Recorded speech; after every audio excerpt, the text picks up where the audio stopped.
whatever it takes to get you to try harder, read more, set your goals, and go for it. Here's the next attitude disease.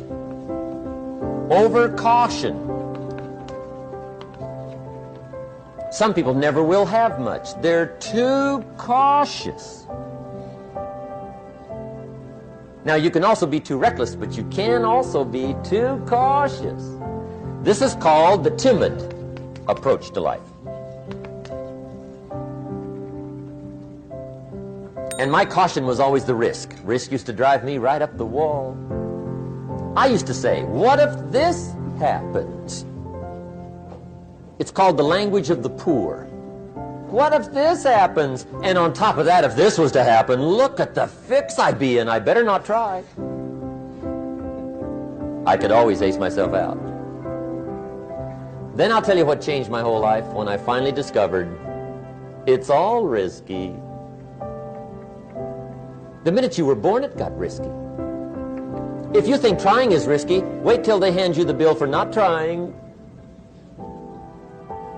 If you think investing is risky, wait till you get the tab for not investing. See, it's all risky. Getting married is risky. Having children is risky. Going into business is risky. Investing your money is risky. It's all risky.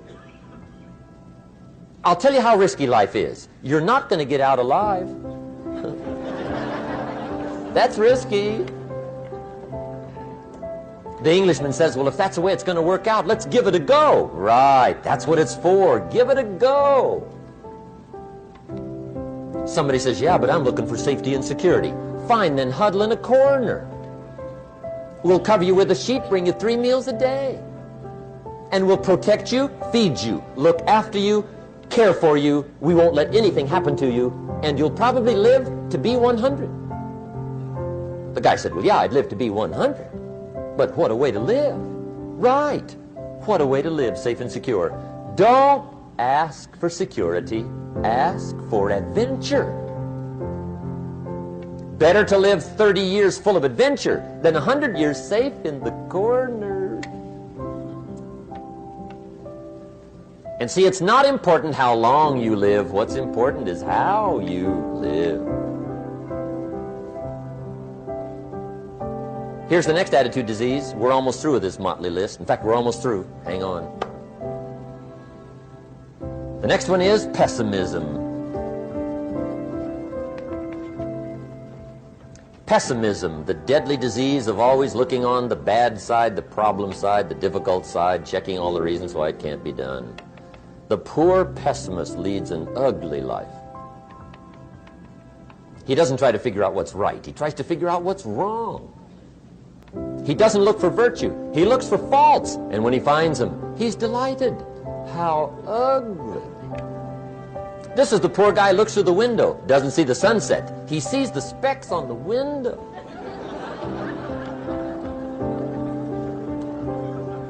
And this is the poor guy, right, who rushes up, takes such leave of his senses. This guy rushes up and he says, I've got 5 good reasons why it won't work. He's so dumb he doesn't know all you need's 1. He's got 5.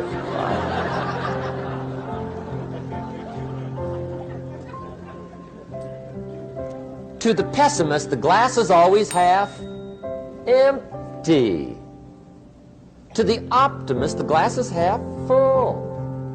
Why would the same measure affect people 2 different ways? Answer, it all depends on how you look at it. Our lives are mostly affected by the way we think things are, not the way they are. The way we think they are affects us most.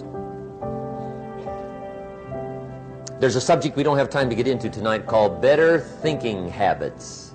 One of the major things Shove taught me when I met him, he said, poor thinking habits keeps most people poor. Not poor working habits. Most people work hard, but they don't think hard. And Shove taught me that the mind is like a factory, a mental factory. And whatever you think about all day long pours ingredients into this mental factory. And that's what builds the economic, social, financial fabric of your life. He quoted me a Bible phrase that says, as you think, so you become. How awesome. When he talked about poor thinking habits, he had me. I used to start the day reading the morning newspaper. I mean, you can believe that or not. I'd get a cup of coffee and read the paper. I'd load up on wars and riots and murders and stabbings and killings and bank robberies and muggings and car wrecks and tragedies. I'd even read the back pages. I seem to like that stuff for some weird reason. I'd load up on all that, and then I'd start the day. You can imagine the kind of days I used to have. You walk around on your financial knees. They call you economic peewee.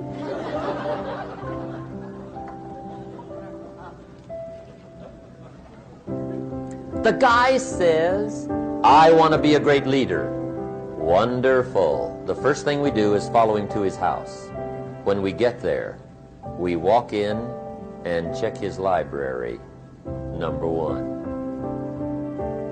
Somebody says, well, why check his library? The reason is because what a man reads pours massive ingredients into his mental factory, and the fabric of his life is built from those ingredients. You would not believe what some people have got in their house to read. You would not believe. One of the best dressed up words I know for a lot of it is trash. Can you imagine dumping a barrel of trash into this mental factory every day and coming out with a rich, dynamic, positive life? It can't be done. You might as well try making a cake with cement. The kids back in Danbury, Connecticut, high school, they're asking me questions one day. I'm talking to the kids. Kids got good questions these days. One of them said to me, Mr. Rohn, how do you build the good life? I said, it's simple. It's not easy, but it's simple. Here's how you build anything. Select the right ingredients, keep out the wrong ingredients, and it starts with thought. Everything starts with thought. So you must be wise and careful what you think about, because that starts everything. You got to be wise and careful. I asked the kids, what would happen if somebody dropped sugar in my coffee? They said, well, you'd be okay. I said, what if somebody dropped strychnine in my coffee? They said, well, you'd be dead. I said, correct. Lesson one. Life is both sugar and strychnine. You gotta be careful. I said, what if my worst enemy drops in the sugar? They said, will you be okay? I said, what if my best friend, even by accident, drops in the strychnine? They said, well, you'd be dead. I said, correct. Lesson two. Watch your coffee.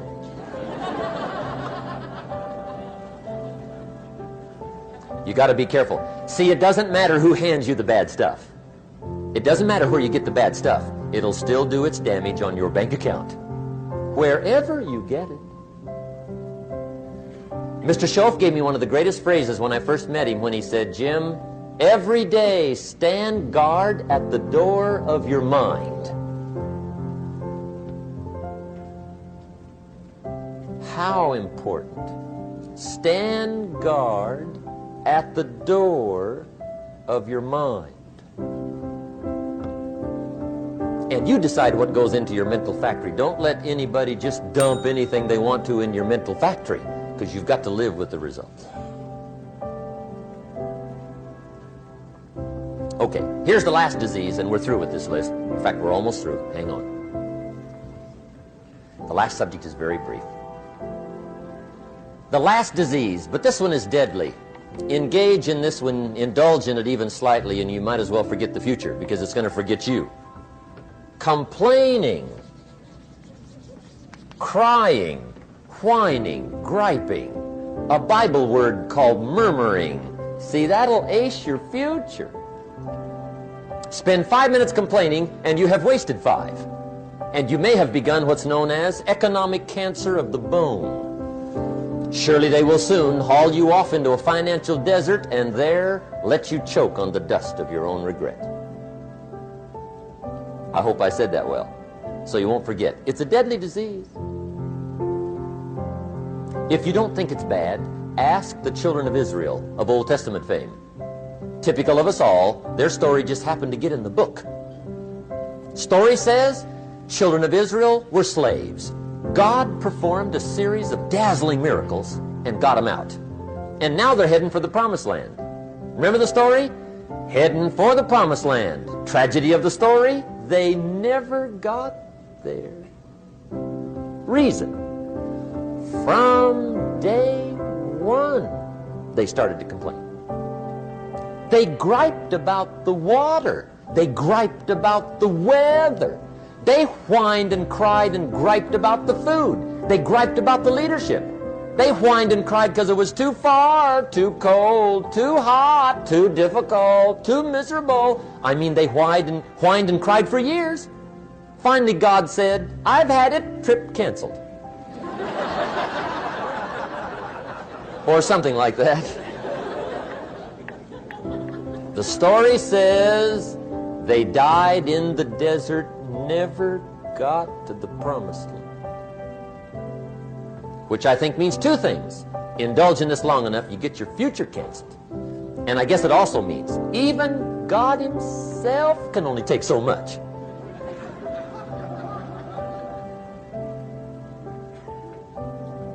Okay. Just be on the lookout of the things that can destroy all the good you start. The war is on. And this evening, tomorrow, mentally, personally, socially, economically, you got to make sure you're winning the war. And this is part of it.